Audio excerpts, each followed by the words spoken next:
같이 하나님의 말씀 함께 찾아 읽고 우리 말씀 들은 후 기도하시겠습니다. 오늘 여러분들에게 설교할 본문은 로마서 12장 12절입니다. 우리 9절부터 13절까지 제가 한 절 읽고 여러분들이 한 절 읽고 교독하겠습니다. 로마서 12장 9절부터 13절까지입니다. 로마서 12장 9절부터 13절까지입니다.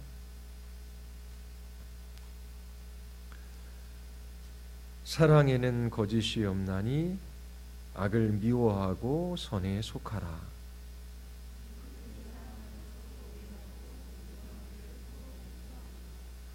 부지런하여 게으르지 말고 열심을 품고 주를 섬기라.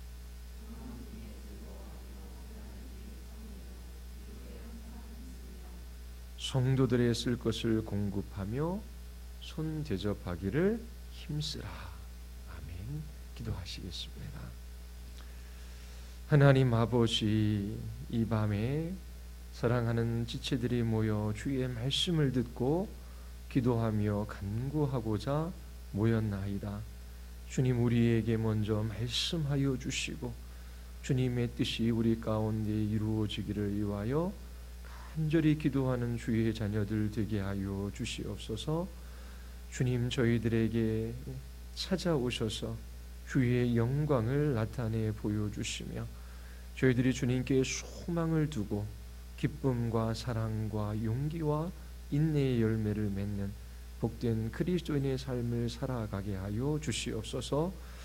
이 밤에 성령께서 역사하여 주시기를 간절히 원하오며 예수 그리스도의 이름으로 기도드리옵나이다.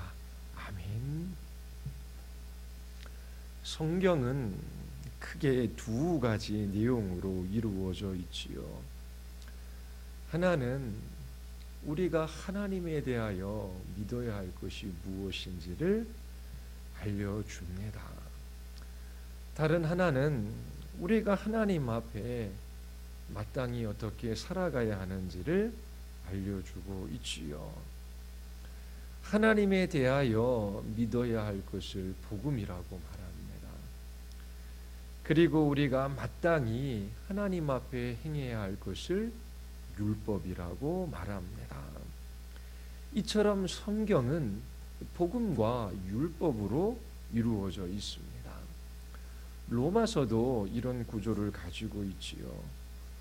바울은 로마서 1장부터 11장에 이르기까지 로마에 있는 그리스도인들에게 복음을 전하고 있습니다.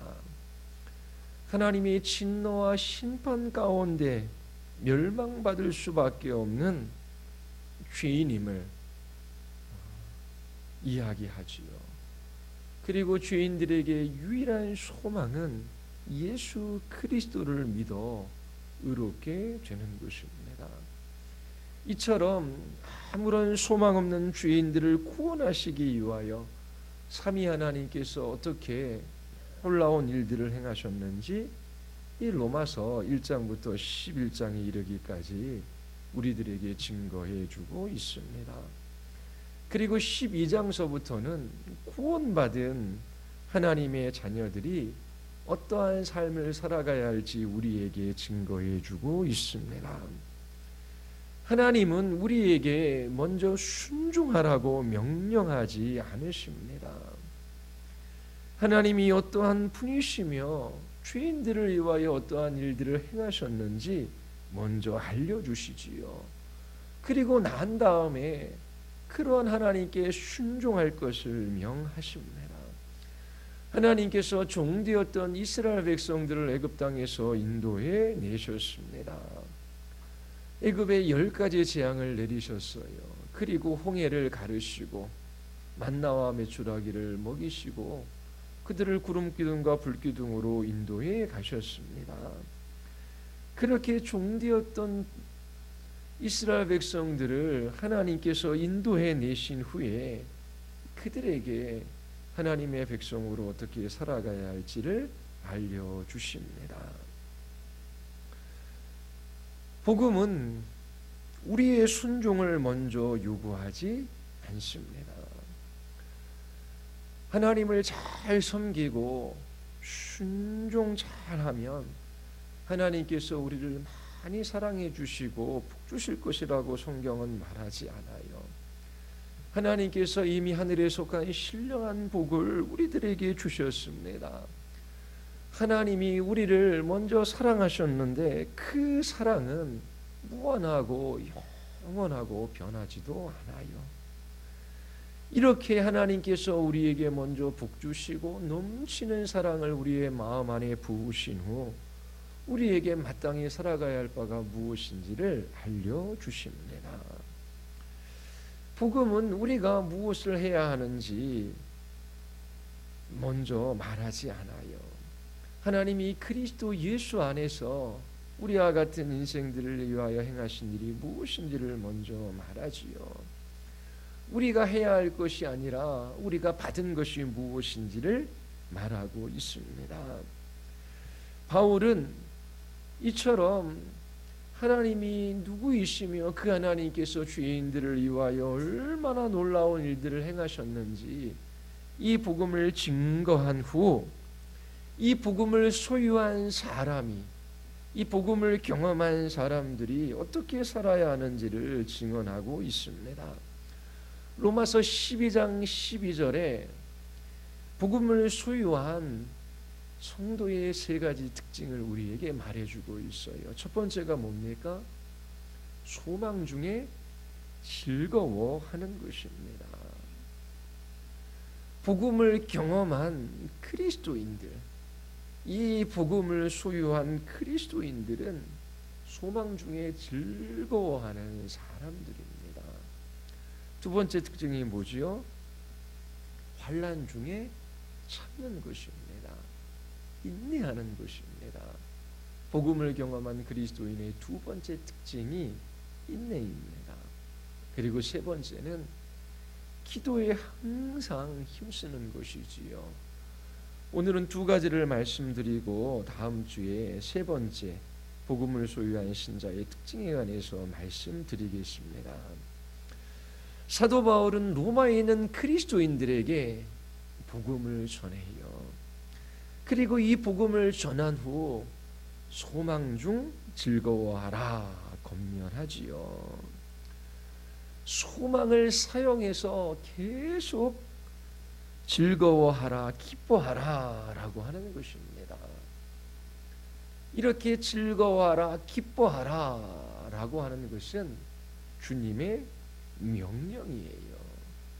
그래서 기쁨은 성도들의 의무인 동시에 특권이기도 합니다. 하나님께서 회개하라 명하셨지요. 회개하지 않는 사람들을 죄인이라고 말합니다. 우리는 구원받았지만 여전히 우리 안에 남겨진 죄가 있어요. 우리의 생각과 우리의 입술의 말과 우리의 행위로 하나님 앞에 불순종합니다. 마땅히 행해야 할 것들을 행하지 못해요. 하지 말아야 될 것들을 합니다. 그래서 날마다 하나님 앞에 우리의 죄인된 것을 고백하며 하나님께 사죄의 은총을 구하지요. 회개하지 않는 사람들은 불순종의 죄를 짓는 것입니다. 마찬가지로 주님께서 항상 기뻐하라 구원받은 하나님의 백성들에게 명령하셔요. 기뻐하지 않는 것은 불순종하는 죄입니다. 그리스도인들은 이 세상이 빼앗아갈 수 없는 기쁨을 소유한 사람들이에요. 그리스도인들은 최고의 선이신 완전한 하나님이신 여호와 하나님을 기뻐하는 것이 의무이며 특권입니다. 하나님보다 다른 것을 더 기뻐하고 더 즐거워하는 것은 우상 숭배의 죄가 됩니다. 그래서 하나님을 기뻐하는 것이 의무이자 성도들의 특권이에요. 자, 그리스도인들의 이 기쁨이 이 로마서 12장 12절에서 소망의 근거를 두고 있음을 우리에게 말해주고 있습니다. 그리스도인들이 가지고 있는 이 소망, 이것은 세상이 알지 못하는 거예요. 소망은 우리말로 바라다 라고 하는 동사이지요. 소망은 앞으로 좋은 일이 올 것이다 라고 하는 확신에 찬 기대입니다. 세상 사람들도 바라는 것, 소망하는 것이 있어요. 그러나 그들은 항상 기뻐할 수 없어요.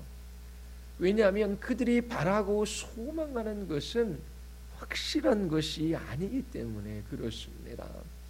내가 바라고 내가 소망하는 것이 이루어질 수도 있고 이루어지지 않을 수도 있어요. 그래서 그들은 소망 중에 기뻐할 수 있는 사람들이 아닙니다. 그러나 그리스도인들은 언제나 항상 소망 중에 기뻐할 수 있어요. 왜냐하면 그리스도인들이 가진 소망은 너무나 확실하고 분명하기 때문입니다. 그리스도인들이 소망하는 것은 반드시 이루어져요. 자, 성경에서 경건한 그리스도인들이 그토록 바라는 것이 무엇입니까? 하나님의 나라가 이루어지기를 원하나이다. 주님의 뜻이 이루어지기를 원하나이다. 주의 이름이 높아지기를 원하나이다. 하나님, 나의 썩을 이 육신을 통하여 그리스도의 이름이 증거되어지기를 원하나이다. 그리스도의 이름이 높아지기를 원하나이다. 하나님, 그리고 저의 인생의 그 마지막 날에 제가 주님 만나기를 바라나이다. 사도 바울이 힘에 넘치도록 수고하는 삶을 살아갔어요. 그가 교회를 위하여 그리스도의 남은 고난을 자기 자신의 육체에 채웠지요. 그가 간절히 바라는 것은 이 세상에서 무엇을 하는 것이 아니라 업적을 남기고 사람들의 칭찬과 인정을 받고 높임을 받는 것이 아니라 주님 부르시면 그의 사명을 끝내고 주님 만나 배우는 거였어요. 그것이 바울에게 가장 큰 소망이었습니다. 모든 그리스도인들의 소망도 동일해요. 주님, 제가 주님 더 알기를 원하는데 하나님이 이 땅에서 주님을 아는 것보다 주의 얼굴을 마주 대할 그 영광의 날이 우리에게 있음을 압니다. 하나님, 이 사명을 따라 믿음으로 이 길들을 걸어가는 이 마지막 날에 제가 주님 배우기를 기대합니다. 소망합니다. 주님께서 우리를 기다리고 계셔요. 그리고 그 날에 우리는 부활체의 몸을 입게 될 것을 확신합니다. 이 땅에서 쇠약해져가는 육신으로 말미암아 우리는 힘들고 고통스러운 삶을 살아가요. 그러나 그 주님 다시 오시는 그 영광의 날에 주님과 같은 부활체의 몸을 입을 것을 우리는 바라고 기대하고 있습니다. 또 이 땅에서는 하나님과 우리 사이를 가로막는 죄가 있어요. 그 죄로 말미암아 우리는 때로 좌절하고 낭망하지요. 이 죄와의 싸움을 싸워요. 그런데 이 죄와의 싸움에서 완전히 자유로워지는 날, 죄와 전혀 상관없는 그 영광의 날이 우리 앞에 다가오고 있어요. 그리고 마침내 하나님의 나라를 우리가 유업으로 받습니다. 주의 영광에 참여할 그 영광의 날이 우리에게 다가오고 있어요. 이처럼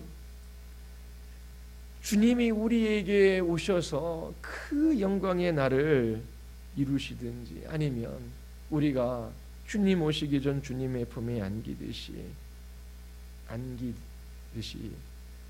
우리가 주님 배울 그 날이 가까이 다가오고 있습니다.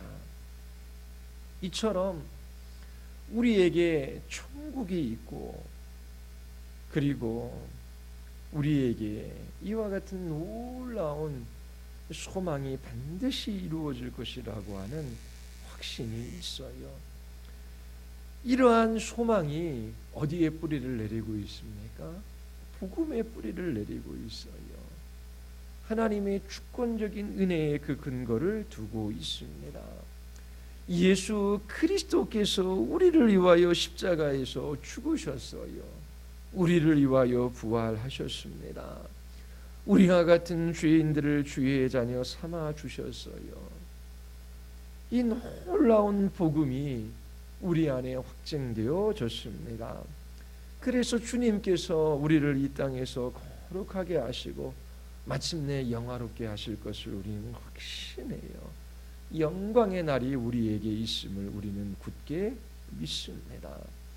우리는 이 땅에서 그 부르심을 따라 사명을 다하는 삶을 살아갈 뿐이에요. 그리고 하나님께서 그 아들을 주셨는데 그 아들과 함께 우리에게 모든 것을 주시겠다라고 약속하셨지요. 이 약속의 말씀은 우리의 소망을 더욱더 강하게 합니다. 주님께서 모든 것을 통치하고 다스리시는데 우리를 위하여 은혜로 이 모든 것들을 이끌어 가십니다. 이처럼 우리가 바라고 기대하고 확신하는 것이 있는데 이 소망이 복음의 뿌리를 내리고 있어요. 하나님의 주권적인 은혜의 근거를 두고 있어요.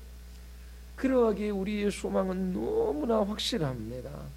그래서 그리스도인들은 환난과 핍박 중에서도 기쁨을 잃어버리지 않을 수 있었어요. 사도들은 그 이름을 위하여 능욕받는 일에 합당한 자로 여기심을 기뻐하면서 공의 앞을 떠나갔습니다. 핍박받는 것을 기뻐했어요. 그리고 바울은 로마 감옥에서 항상 기뻐하라, 내가 다시 말하노니 기뻐하라 라고 증언합니다. 환경이나 상황이 믿는 신자들의 행복과 불행을 결정하는 것이 아니었어요. 기쁨과 슬픔을 결정하는 것이 아니었어요. 그리스도인들은 언제나 항상 기뻐할 수 있었습니다. 환경이 좋든 나쁘든 그것이 근본적인 문제가 아니었어요. 왜냐하면 우리의 소망이 복음에 하나님의 주권적인 은혜에 근거를 두고 있기 때문입니다. 그리스도께서 우리를 위하여 십자가 지시고 부활하셨어요. 우리를 위하여 승천하셔서 하나님의 보좌 우편에서 우리를 위하여 모든 것을 통치하시고 그 마지막 날에 심판주로 다시 오실 것입니다. 그리고 그날에 하나님의 나라가 완성되어져요. 우리는 주님과의 혼인잔치에 참여하게 될 거예요. 그리스도 안에 있는 이 소망 때문에 우리는 항상 기뻐할 수 있습니다. 이 세상에서 아무리 좋은 것을 누릴지라도 그것과 비교할 수 없는 정말 좋은 것이 우리에게 예비되어져 있기 때문이에요. 성도들은 그리스도 안에서 장차 임할 주의 영광의 나라를 바라봐요. 주님의 나라는 반드시 이 땅에 완성되어집니다. 그래서 성도들은 고난 중에 이렇게 고백할 수 있었어요. 생각하건대 현재의 고난은 장차 우리에게 나타날 영광과 비교할 수 없도다. 성도들에게 장차 나타날 그 영광에 대한 소망이 있었지요.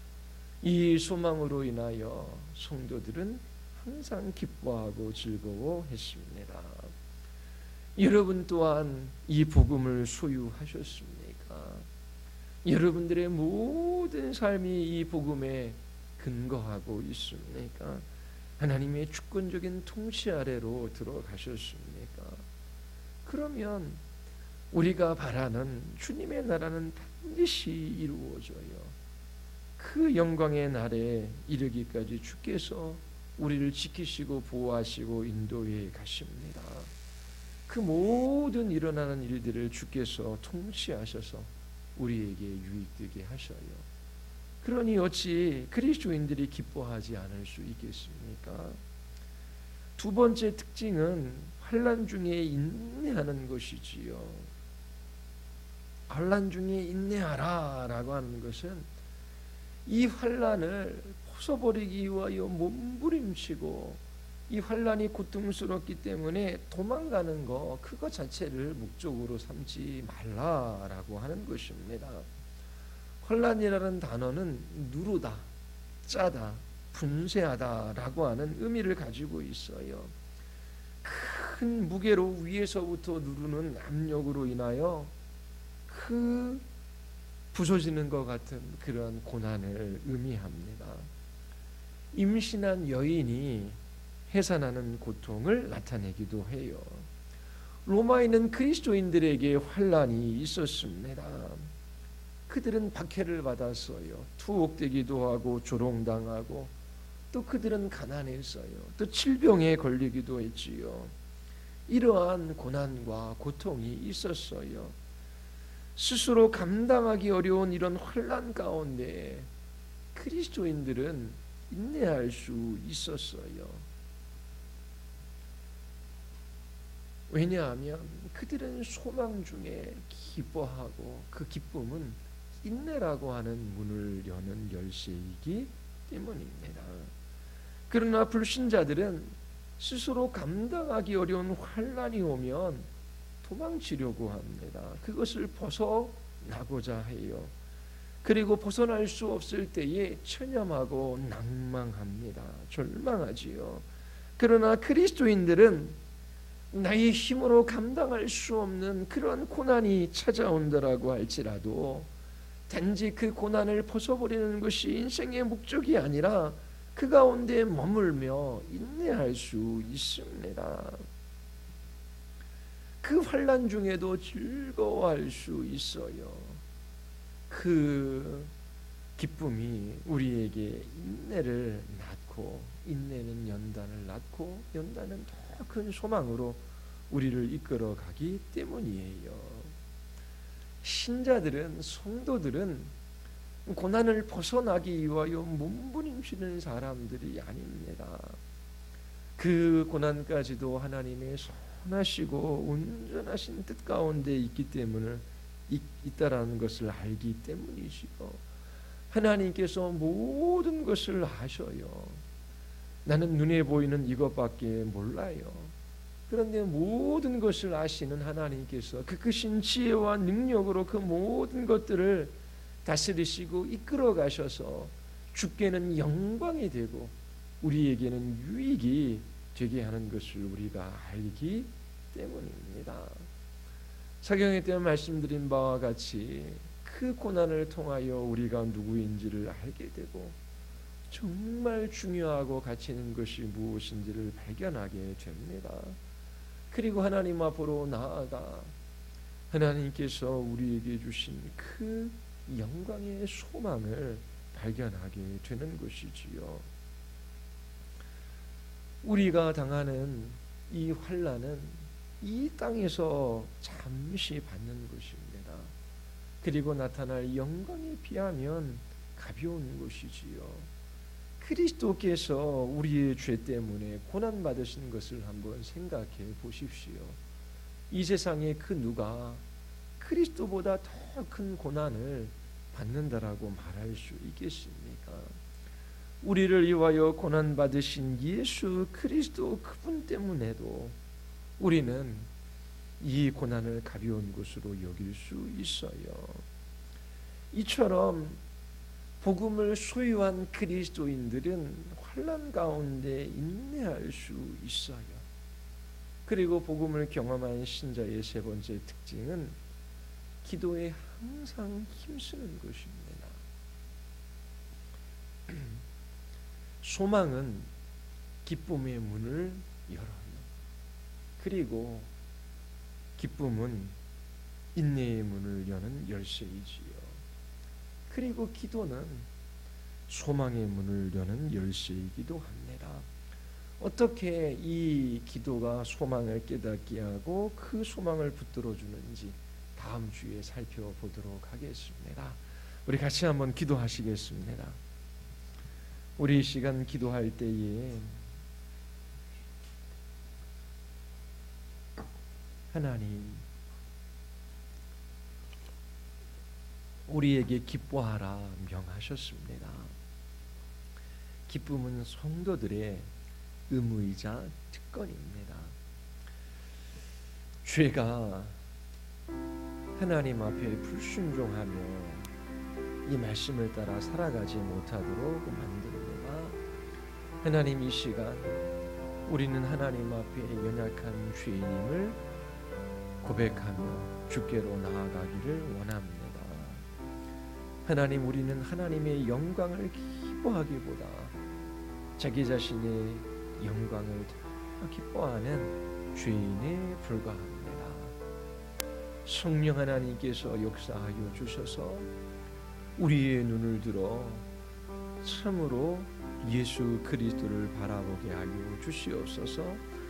하나님께서 그리스도 안에서 행하신 그 놀라운 구원의 일들을 바라보게 하여 주시옵소서. 우리가 죄인 되었을 때에, 우리가 불경건한 삶을 살아갔을 때에, 여전히 하나님을 대적하며 불순종하는 삶을 살아갈 때에 의인도 선인도 아닌 죄인들에게 하나님께서 그 아들을 내어주심으로 그 사람을 확증시켜 주셨습니다. 하나님, 우리의 죄인 된 것을 고백하게 하시고 성령께서 다시금 우리의 마음 안에 하나님의 사랑을 부으셔서 저희들이 흔들리지 않은 소망 가운데 살아가게 하여 주시옵소서. 하나님, 참으로 이 소망 가운데 기뻐하며 저희들이 찬양하며 살아가는 그리스도인들로 나타나게 하여 주시옵소서. 우리 같이 한번 우리 하나님 앞에 우리 기도하시겠습니다.